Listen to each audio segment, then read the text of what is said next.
Assalamualaikum warahmatullahi wabarakatuh. Untuk pertemuan ke-12 statistika dan probabilitas akan dibahas mengenai model eksponensial dan model power law. Jadi untuk model eksponensial atau model power law ini disebut juga sebagai regresi nonlinear, di mana bentuk fungsionalnya menerangkan hubungan antara variabel bebas dengan variabel terikat yang bersifat nonlinear. Dikatakan hubungan nonlinear persamaan fungsionalnya nonlinear. Saya contohnya seperti yang telah dijelaskan sebelumnya, yaitu ada fungsi eksponensial dan logaritmik. Dalam prakteknya, sering dijumpai bahwa sebaran titik-titik pada sistem koordinat mempunyai kecenderungan tren yang berupa kurva lengkung.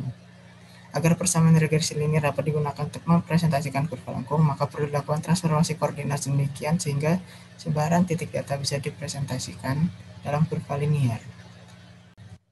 Jadi, ada dua fungsi regresi nonlinear. Nah, ini yang berpangkat atau yang logaritma. Jadi yang atas ini untuk persamaan logaritmanya. Dengan persamaan untuk y-nya yaitu ax pangkat b, di mana dalam fungsinya menggunakan log, dan eksponensial, yaitu di mana nilai y-nya sama dengan a dikalikan nilai eksponensial pangkat b kalikan x, dan pada fungsinya menggunakan nilai ln. Jadi untuk transformasi fungsi logaritmik ini ada dua. Jadi ini misalnya ini yang melengkung. Nah, jika fungsi lurusnya yaitu yang pada sebelah kanan ini. Kemudian sama juga dengan untuk yang fungsi eksponensial. Nah, ini yang melengkungnya. Nah, kemudian yang ini untuk fungsi lurusnya. Jadi terdapat perbedaan antara yang dua ini. Nah, jadi untuk yang logaritmik dimulai dari bawah garis X ini. Namun untuk yang nilai eksponensial dimulainya dari atas nilai X ini jika diubah dari lengkung menuju ke grafik lurus. Jadi untuk regresi eksponensial digunakan untuk menyusun hubungan dua variabel yang mempunyai pola fungsi eksponensial dengan memanfaatkan fungsi logaritma. Jadi aplikasinya ini salah satu contohnya itu digunakan untuk menganalisa data pertumbuhan. Jadi di bawah ini merupakan persamaan umum untuk y-nya, di mana nilai y-nya itu ya b tambah nilai eksponensial dikalikan a kali x, di mana nilai a dan b itu parameter, x ini variabel bebas, dan e ini yaitu nilai eksponensialnya atau nilainya sebesar 2,7183. Nah, yang di kanan ini salah satu contoh grafik regresi eksponensialnya. Jadi untuk rumusnya atau cara menghitungnya yaitu menggunakan nilai di bawah ini. Jadi ini untuk nilai B-nya, dan ini rumus untuk menghitung nilai A-nya.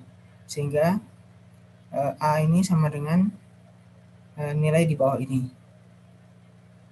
Nah, jadi untuk grafik yang di kanan atas ini, jika eksponensialnya berbentuk lengkung, nah kemudian namun jika dibuat untuk garis lurus atau ditransformasikan sebagai linear, maka bentuk grafiknya yaitu seperti yang di bawah ini.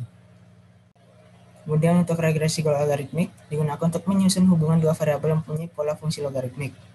Aplikasinya sama juga dapat digunakan untuk menganalisa data pertumbuhan. Nah, jadi persamaannya yaitu di bawah ini, di mana AB dan A ini merupakan parameternya, dan X ini variabel bebasnya, dan yang di input yaitu nilai logaritma dari variabel bebasnya. Grafik yang di sebelah kiri ini menunjukkan salah satu contoh bentuk grafik yang menggunakan atau yang berbentuk logaritmik.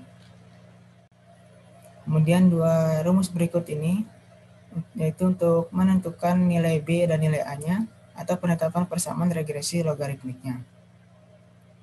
Nah, jadi ini untuk rumus di atas ini untuk menghitung nilai B-nya, dan rumus di bawah ini untuk menghitung nilai A-nya, sehingga nilai A adalah sebagai berikut ini.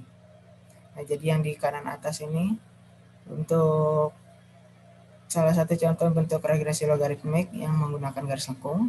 Nah, jika ditransformasikan dalam bentuk linearnya, itu seperti pada grafik di bawah, kanan bawah ini.